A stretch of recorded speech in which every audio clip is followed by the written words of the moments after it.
Hi, thanks for joining me. My name's Daniel, and in this video I'll be showing you how to work with events in Zend Server 6. An event is a collection of runtime related information collected by the monitor component. This information is collected when an event is triggered according to the conditions defined by the monitoring rules.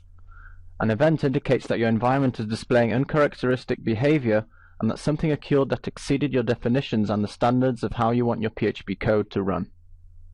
Each individual event includes specific information about the occurrence, such as when it happened, how many times it happened, and other details that can assist a developer in diagnosing the event. In Zend Server 6, the events are displayed on the Events page under the Overview tab. A list of recent critical events is also displayed on the Dashboard page under the same tab. The Events list displays a summary of the triggered event, its severity, number of events per issue, the event ID number, the name of the monitoring rule triggering the event, the timestamp for the event, the associated application, a summary of the event, and a link to an executed code trace if it exists. On the right, a drop-down menu leads to a selection of diagnostic actions with Zend Studio. Selecting an event from the list displays additional information relating specifically to the selected event. The events list can easily be filtered to display only the events that interest you. Let's see how this works. By default, the events list displays all existing events. You can begin to filter the list by manually configuring a time range. Clicking this Show Filters link at the top of the page displays all the available filters. I can use the default available filter sets or customize my own filters for future reference by adding filters and saving them as a new filter set. In this case, I'm going to filter the events by an associated application. The URL on the Events page uses URI fragment identifiers, meaning that pasting the URL in another tab or browser will load the page with the current filters activated. From the action bar, I can delete manually selected events or all the currently displayed filtered events.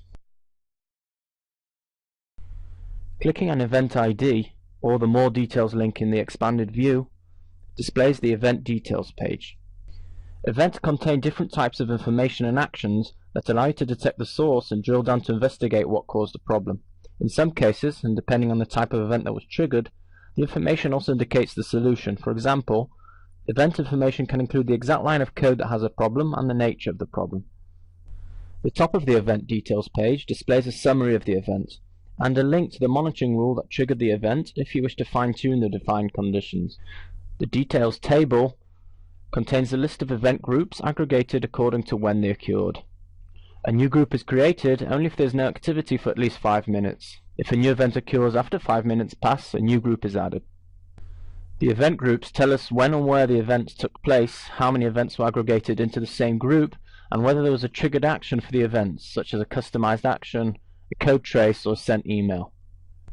To the right, the Event Details tabs display information for each event group. For example, the Backtrace tab displays all the function calls that were made before the event was triggered, including the relevant files for each function. In the Zend Studio Diagnostics area at the bottom of the page, events can be debugged and profiled using Zend Studio by clicking the action buttons. This can also be done from the events list by selecting the action you wish to perform from the drop-down menu on the right. Back on the Event Details page, if you want to debug events on a different server than the one the event originated from, click the Settings button and enter the IP address of the server. Event statistics can also be viewed and analyzed from the Dashboard page.